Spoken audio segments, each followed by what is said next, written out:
Nerf blasters are made for kids, but they have so much more potential than most people know. One of the coolest things is modifying a blaster to do things Nerf never intended them to do, and that's exactly what I'm going to show you. In this video, I'll bring you along the journey through all my complications and failures to present how I made a great Nerf blaster even better. This is the Nerf Elite XD Retaliator, a 6-year-old Nerf blaster that's a common staple in many people's collections. For what it's worth, it's a solid blaster, but not anymore. Every year, blasters get more advanced, more powerful. Companies are now making blasters that can, no joke, shoot 2 times harder than the Retaliator. It's like Garfield versus He-Man. So is it even possible to power up the Retaliator to the same level playing field?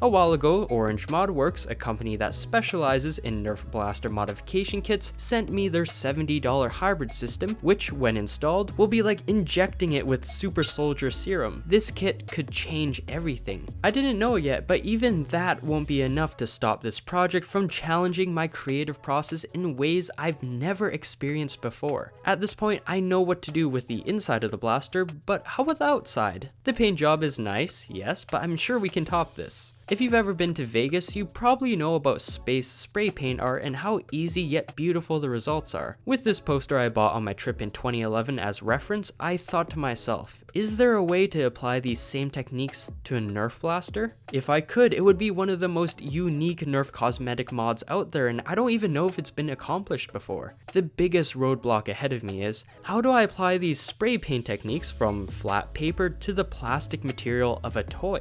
Thus began my training journey in the spray paint dojo. After taking notes from multiple space spray paint tutorial videos, templates were created from rubble, cans were drawn, the chariots of success galloped by my side as I rained creative hellfire onto my training grounds, until everything fell apart.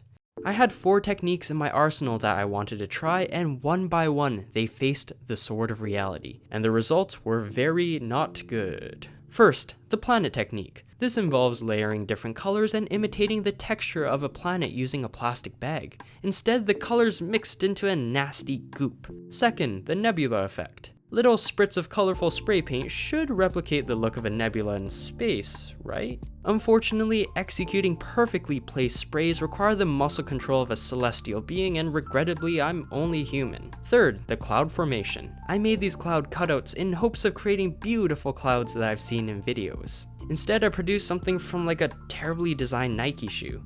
And fourth, the star flick method. It just did, oh wait, this one actually worked. The white specks kinda do look like stars in the night sky. With 3 out of 4 of my techniques foiled, I began randomly experimenting with colors in hopes of salvaging any ideas for a space-themed blaster. The truth was, I was drained of any inspiration. For the first time in any Nerf mod project I've done, I had no clue what the hell I was going to do.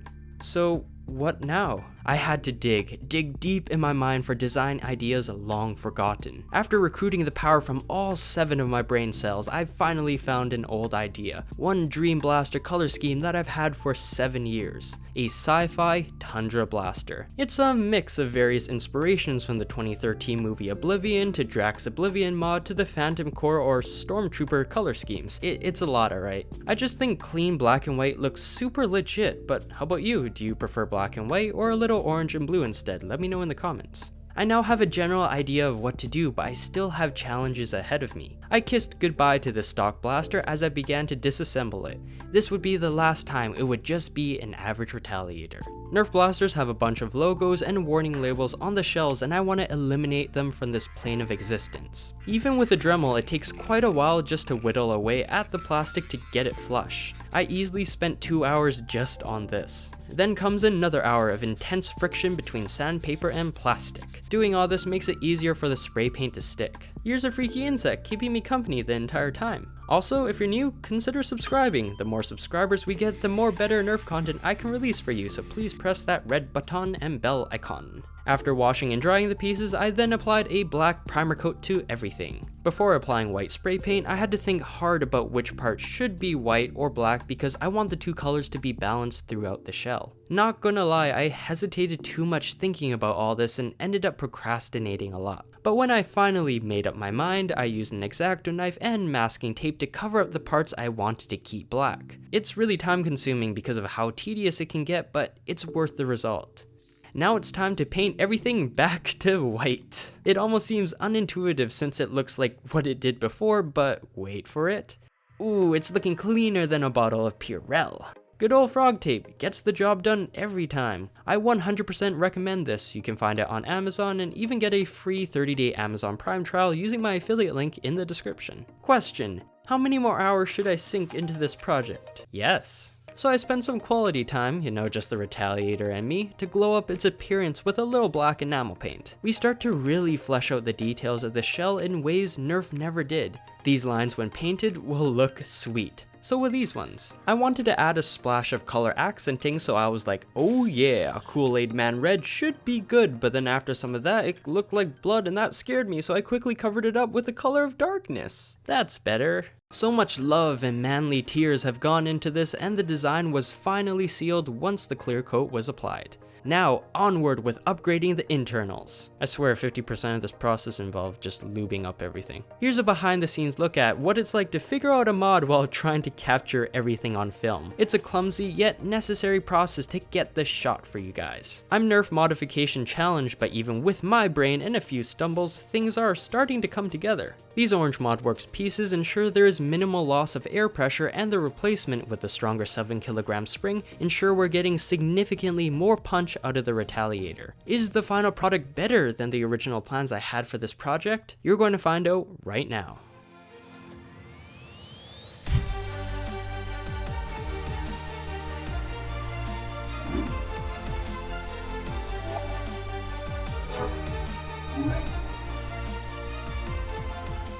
Introducing the Snowpiercer.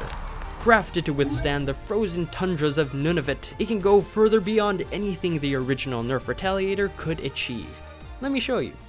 The Retaliator before the mod had a calculated average velocity of around 70 feet per second with elite darts, and the Snowpiercer a 149 average FPS.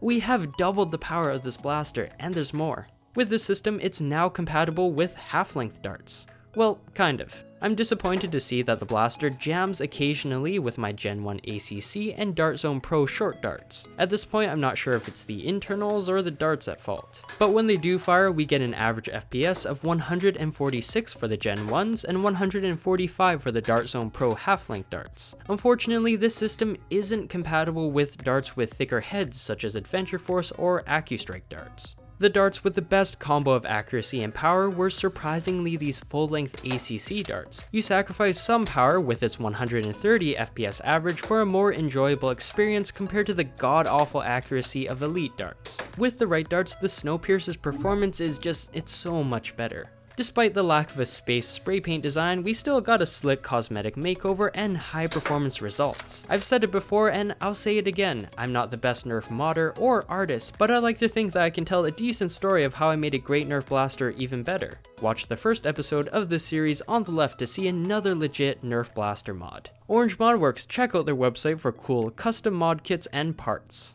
Thanks for watching, hope you do something great today and get that bread.